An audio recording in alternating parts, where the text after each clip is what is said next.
Case का वकील जी 2019 तक रहा जी और शुरुआत की थी 1989 से।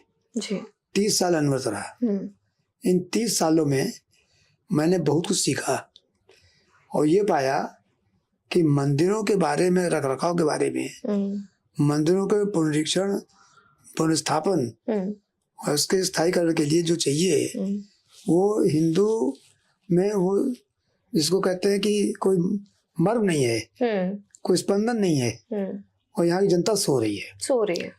और साथ साथ जो हिंदू वकील हैं वो ज़्यादातर केवल पैसा पैदा करने में अपना करने बने हैं, लगे हुए हैं और उनको जब सरकार से कुछ देखते कुछ फायदा है, चाहे कहीं काउंसिल होना हो, जज होना हो, जो भी हो, तब तो उतनी एक्टिविटी जो करते हैं पर बाकी उनको बाकी बात से मतलब नहीं है। परंतु मेरा तो प्रण था 11 साल की उम्र से। आपने प्रण लिया था? वो एक इतिहास उसका अलग है, पर्सनल लाइफ है जी। जब कभी टाइम मिलेगा तो बताऊंगा आपको। जी जी मुझे अपनी माँ से प्रेरणा मिली थी और मैंने 11 साल की उम्र से प्रण लिया था कि मुझे हिंदुत्व के लिए कुछ करना है और हिंदू राष्ट्र ये हमारा अल्टीमेट एम है। मेरा एम ये नहीं है कि ये कर दो, बदल दो, एक दो मंदिर का काम हो जाए और उसके बाद कुछ टिकट मिल जाए, पावर मिल जाए। तो मैं पावर की राजनीति से बहुत दूर हूँ। मेरा केवल उद्देश्य है कि जितनी मंदिर मुगल काल में तोड़ी गई थी, नष्ट भ्रष्ट की गई थी, चाहे वो 3 हो, 3000 हो, जितने का सबूत मिल जाएगा, जितने भी मिल जाएंगे उनमें किसी को भी छोड़ूंगा नहीं और एक एक कर लूंगा, सबूत मिलने की बात है। और मंदिर में समझता हूँ कि इस देश की आत्मा है। भारत एक धर्म प्रधान देश है, सदियों से रहा है। मतलब सबसे प्राचीन सभ्यता इस देश की है और इस देश में मंदिरों का अपना महत्व रहा है। मंदिर की वजह से भारत सोने की चिड़िया बना। सही। भारत विश्व गुरु था मंदिरों की वजह से था। मंदिर हमारे प्रेरणा स्रोत थे। मंदिर वेद और शास्त्र के पठन पाठन के स्रोत थे। गुरुकुल बनने के थे, जो गौ रक्षा के थे और जितना पठन पाठन और हिंदुत्व का काम था वो सब मंदिर से था। और मंदिर को तोड़ने के पीछे, नष्ट भ्रष्ट करने के पीछे जो मुस्लिम सोच थी वो ये थी कि मंदिर तोड़ देंगे तो हिंदू अपने को समझेगा कि हम टूट गए और हम इनके अंडर में अब मैं पराधीन समझेगा। इसी से बता दूं, कुव्वतुल इस्लाम मस्जिद है, नाम है कुव्वतुल इस्लाम।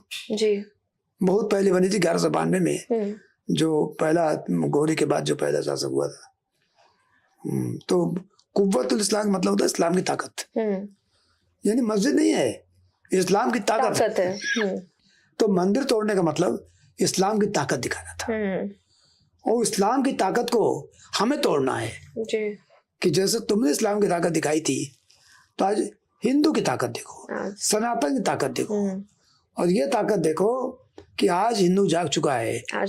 और जो कुछ तुमने किया था उन सबको मिटने के लिए हम आ गए। तो ये मेरा प्रण है।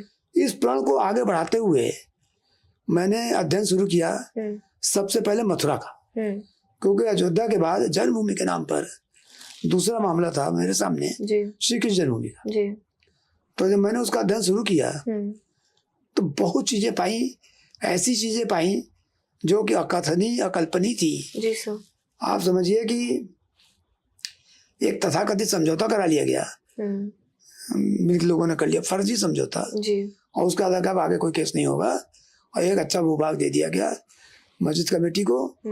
और जो कारागार जब भगवान का जन्म हुआ था उसके ऊपर मस्जिद बना दी गई स्वतंत्र भारत में, देखते देखते।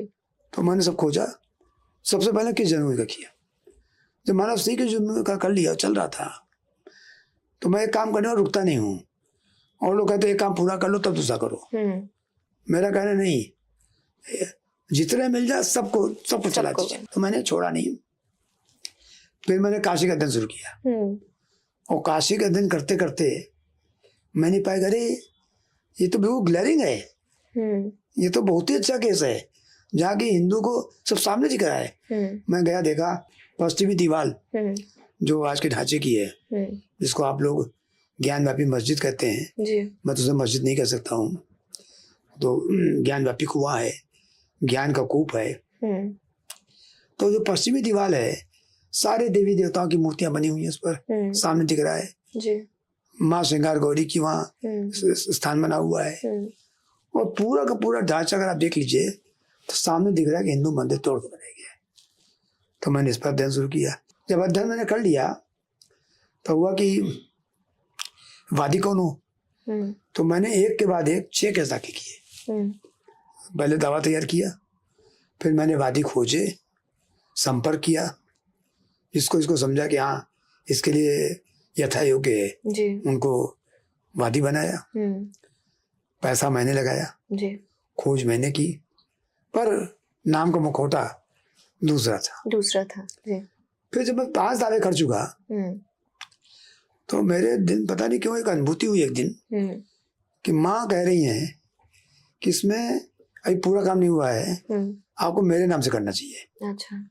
तो मैंने माँ श्रृंगार गौरी के नाम से, और माँ का नाम है, तो मैंने कहा इसमें महिलाएं ही हों, पुरुष न हो, केवल महिलाएं हों। तो मैंने खोजा, 5 वादी महिलाओं को लिया, और उनके नाम से मैंने 5 वादी महिलाओं के नाम से एक दर्शन पूजा का एक दावा और कर दिया।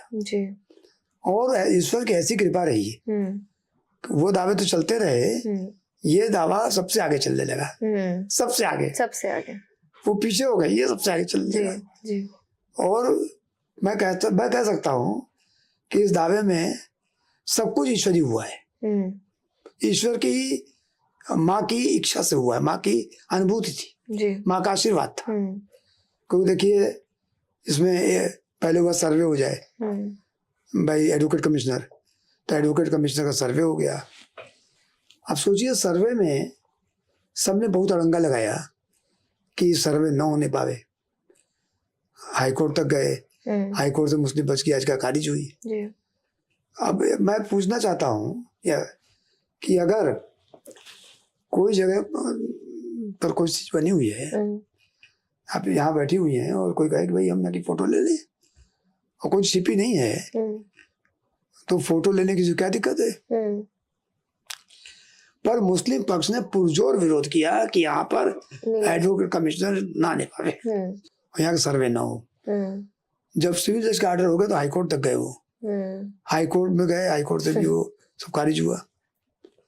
उसके बाद जब ये हाईकोर्ट से खारिज हो गया और ये गया वहां पर सर्वे के लिए कमीशन गया, ये बात है 6 और 7 मई की। तो 6 और 7 मई को समझिए कि बनास की सड़कों पर, आप उस दिन का टीवी निकाल के देख लीजिए, उस दिन का टीवी मैं क्या कहूँ मुझसे, पूरा बनारस भरा हुआ था, और लग रहा था पता नहीं क्या हो जाएगा, और सब मुस्लिम पक्ष के लोग थे। अच्छा। और वो दबाव बना रहे थे कि ना होने पावे, और कैसे किस तरह से उस भीड़ में मैं और विष्णु मंदिर के अंदर पहुंचे हैं, वो बयान करना मुश्किल है। जी।